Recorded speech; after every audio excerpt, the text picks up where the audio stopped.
Welcome to this week's edition of The Informed.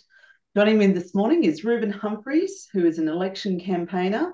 He has interests in environmental health, community development, and constitutional reform. And I'm most envious about the fact that Reuben is doing his Masters in Indigenous Archaeology. Also joining us are John Heron, lawyer advocate for victims of crime and family violence. Morning, John. Morning. And we're lucky to have Ryan Smith with us today. Ryan is a 16-year parliamentarian in Victoria and a fabulous member for Warrandyte. Good morning, team. I'm Caroline Council. I'm an accredited family law specialist. So today we're going to chat about what's been happening in relation to our superannuation, or potentially what's going to be happening in relation to our superannuation funds. So we have a situation where Angus Taylor is coming out swinging against the current Albanese Labor government, who's intending to make potentially financially disastrous changes to superannuation for those who have invested $3 million or more. What Angus Taylor is very concerned about, of course, is bracket creep and the fact that if they start with that level, will they then move down to 2 million? Will they move down to 1 million? And that's one of the points that he's been making. So it's always been a bit of a football, if you will, between the two parties, when they're in power and in opposition. And incoming governments often want to tinker with superannuation. What Angus Taylor is saying is this is actually a broken election promise. And I just wanted to throw it open to the group to talk about, is this something they shouldn't be doing? Should they be doing it in this term of government? Or should they be putting it to the Australian population at the next election? Ryan, why don't we kick off with you and talk about broken election promises and Well, I what that mean, means?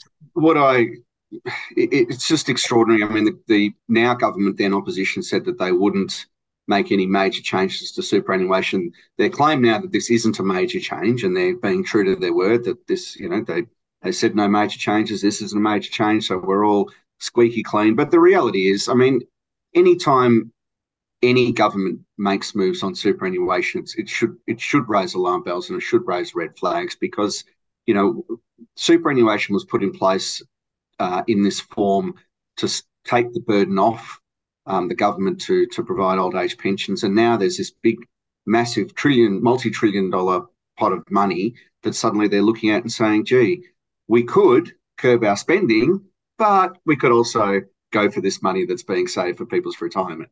And so, Ryan, do you think it's a case of sticky fingers? Do you think absolutely.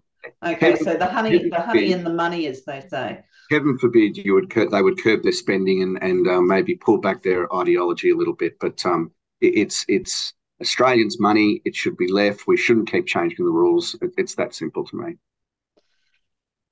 John and I sort of work with the average Joe and Josephine. And if you think about people heading towards retirement, and given property prices in Australia, whilst it sounds like a big number, $3 million, that could in fact be one investment property or one and a half investment properties. So on paper, it might look a lot of money, like a lot of money to a lot of people who are doing it hard.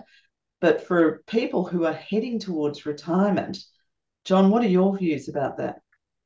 I was about to say what you said, but we actually see a lot of super splitting at the high end of family law, and it touches down to those other areas there. I might come back to that, but with the election, I believe this action is ideological and it's not financial for a couple of reasons there. So the idea of raising 3 or 4 billion in revenue sounds good over a long period of time. Now, on the other hand, they get Cluedos knowing the ALP because it puts the perception of anyone over $3 million is a Bill Gates, right? So that's why they're doing it. No, there's a minor thing too, is that they're all very a lot of the superannuation board space is stacked high with union members and ex-ALP politicians. That's always an out for them. Steve Bracks is one example there. So there's that there too. But on the ground with that, The change is really like moving from 3 million and above. You go from the concessional rate 15% to full on tax rate there. Now, smart money won't sit in a super fund, right? That's obvious. So the 3 million projected that they'll make will be out the window. Smart money will go elsewhere. It'll go into fixed assets, property. What I would do and advise is the old trust, and that's interesting because that's not being touched. Because lo and behold, people in Canberra use it all the time. So don't touch my money. We'll touch their money, Exactly. but not mine. Don't touch my family trust, but I'll get you super. Yeah, I couldn't agree more. I think that, given that it's not going to come into effect, even though the legislation will come into effect this term, the actual tax won't come into effect for a few years. That'll give people plenty of time to move their money. The people who have over $3 million in their super aren't stupid when it comes to financial matters. They'll move it. The money won't be there when the time comes. So really, yet again, the people that Labor professes to represent are possibly the ones that are going to get caught out. The people that don't have access to the top-notch advice, the people that have worked hard, scrimped, saved, done the right thing, put it into super, etc. I suspect they are potentially the ones that are going to suffer from this. Yeah, I think that's right. And it also means, as you say, there's going to be investment choices that perhaps don't necessarily assist Australia as a whole, if you will. So, we like to think of superannuation as being something that is good for the country and it's potentially creating future wealth for retirees, and therefore, as Ryan said, not creating a burden on the government come retirement time. But the choices people are going to make may well not be to our interests. Thoughts about that? Don't forget, if I can just say that the first move on the super was not the threshold. It was tightening the screws of your ability to withdraw it in a case of a financial situation. Now, that's gone in the conversation already. I think I'm loath to say it, but Jackie Lambie raised a reasonable point where she would have lost a house if she wasn't able to do it. And you and I also, Carolyn, get requests all the time from people for hardship. They've just had a family law bust up. They've got no cash and they don't want to lose their house because that's what's happened in the divorce. And where do they go? Can they access that? Just put that out there. Well, it's also not just about losing the house, although that is one of the aspects, John. For some of my clients, it's about putting food on the table for children, because child support doesn't necessarily kick in. If you're opposed to a self-employed person who's able to manipulate their income, then they pay two parts of nothing. So it's really about survival. So I'm concerned about that as well, because if there's enough time to make up that withdrawal, where's the harm? We shouldn't be using super as a bank necessarily, but I think there are extenuating circumstances. And I also think about the bad old days when I was seeing a lot of young Australian men dying from AIDS, for example, and they were desperate to access funds simply to pay their medical bills. And there was just a blanket, no, you can't. So a whole generation of men really struggled to access insurances, to access super, to make their lives, such as they were at that stage, a little more comfortable. And there was a lack of humanity, if you will, in the way in which superannuation was managed.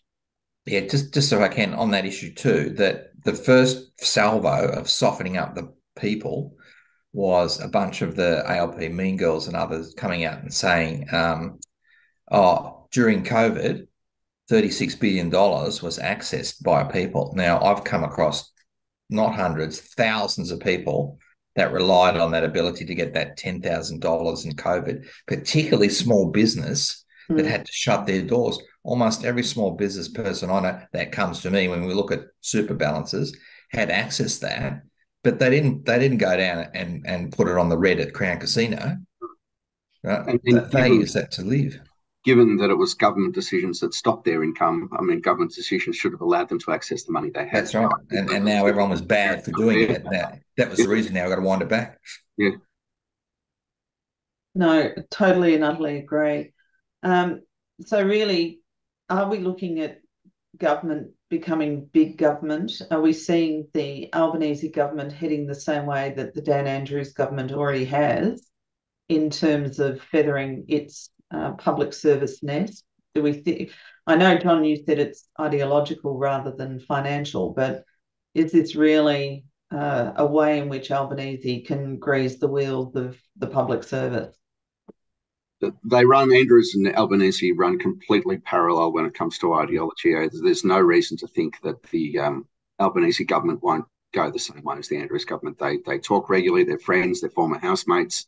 They are completely in line with the way they operate government. And if Albanese is around as long as Andrews has been, then we'll see much the same sort of progress in terms of government, the way government grows and the public service grows. I've no doubt about it.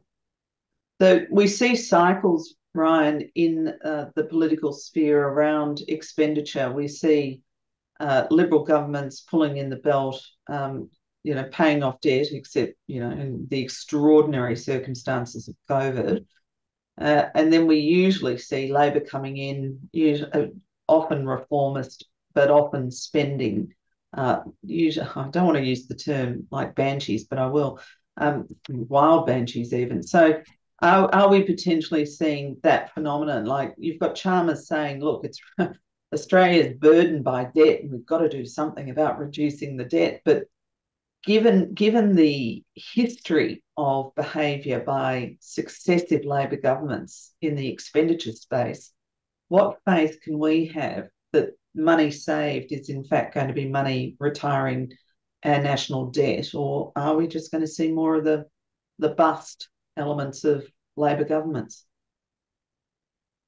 What's the prediction? D, all of the above. Yeah, I agree. I completely agree.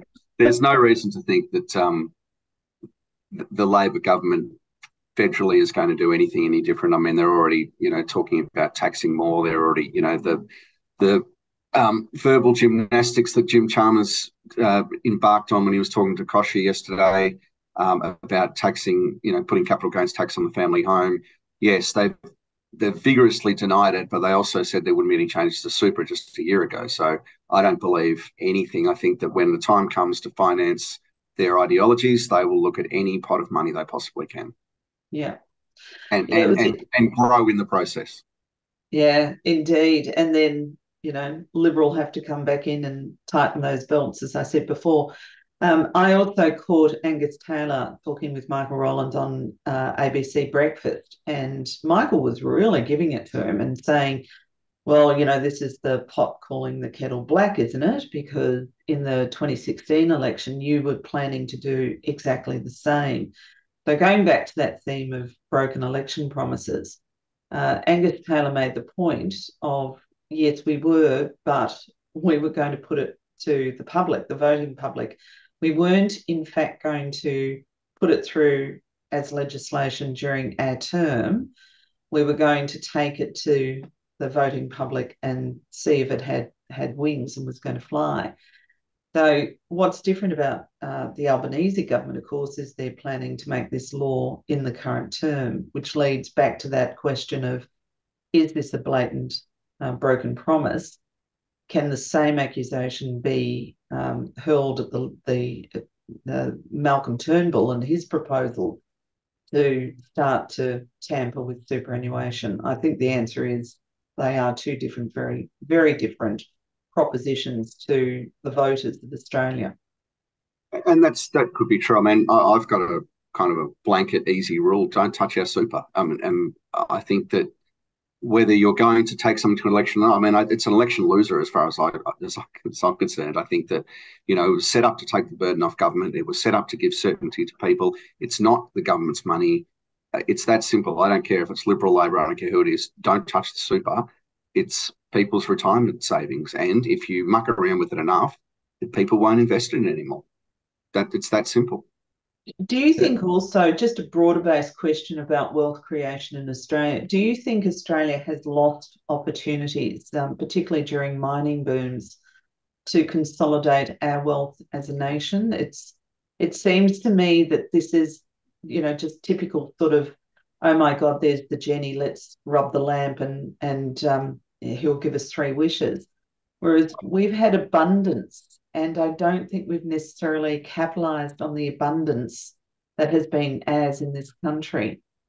I've read lots of criticisms about the Costello-Howard years where we could have put more aside. I think that the work that was done during that period, and I would say that being a Howard and Costello fan, but the debt got paid off and the future fund was started, and there were plans, had they stayed in office, for other future funds to deal with things like education and things of that nature going forward. It was a good long-term plan, and it's still in place, which is great. But yes, I do think there's probably an opportunity lost in that period. And we've got going back to the changes to superannuation. I think that even talking, Andrew's talking locally in Victoria about accessing people's super to pay for his SEC and to have that co-investment between government and the super funds. Again, when governments start coming in and telling you what to do with what is essentially your savings and your long-term investment, people just get scared by that, and I think rightfully so. Absolutely. All right, team, any last comments? I might throw in one if I may. Certainly, Reuben. I think there's an unaddressed issue here in that part of the concept behind superannuation was that it was going to be a major investment into the Australian economy. By having all those funds invested, and ideally within Australia, so they're invested all over the world, there would be future growth that comes from that. So any tampering with the super arrangements, any disincentive to have your money parked there is going to eat into our future growth and our future ability to pay for things, aside from the individual who is investing in superannuation. It's going to have real ongoing consequences. I don't think it's okay. I think this is a gift to the opposition. There's a 2.5-year scare campaign that can be run by a smart media operator, and I think Angus Taylor's pretty good in that regard. Nothing that they say about what they plan to do or what they may or may not plan to do in the future can be taken as an ironclad guarantee, given their comments before the election and what's happening now. So I think people are very, very protective of their super, and I guess the older the demographic, the more concerned they are that there'll be changes. But there is a scare campaign for the opposition wrapped up with a bow, and they should use it to its fullest extent. Yeah, and that's why we need strong opposition. Sorry, John. The franking issue was a big loser for Albo at the previous election, and his think tank did that. Interesting, I heard a story during a week of how funding of think tanks and for pressuring people to vote. I heard of a large union paying $1.5 million outside of the election stuff for the state election. So this is how they sort of move public opinion. I also need to say that the Australian economy it can't create a future fund like Norway, right? It just doesn't have the political will to do that, and this is impossible. The country is completely reliant on debt. It's a very low capital country, very hard to raise capital. It's the concentration on housing is more than unhealthy. Right? It can lead to absolute disaster. So at the moment, 70% of housing debt mortgages is raised by short-term paper issued in Asia and around the world too. That's been the case since I worked in banking 20 years ago. That's how it's funded. That tap gets pulled out with a few crises, then the housing market collapse. Everything in Australia, from a banking and a business perspective, comes back to housing, right? Yeah. So watch out in that space. And of course, the rest of the world was scratching its head and looking at Australia in terms of its dependence on housing and looking at the overinflated prices, just saying this bubble has to burst. And yet we kept trucking on. It's a pity we're not like Norway. It's a pity we don't have that fund to back us up, because imagine what we could do with our country. But alas, is this, the byproduct of election cycles? I suspect so. We can only wish for a benign autocracy, I guess. All right. Thank you so much, Reuben, Ryan and John, for joining us on The Informed this week. I'm your host, Caroline Council. See you next week.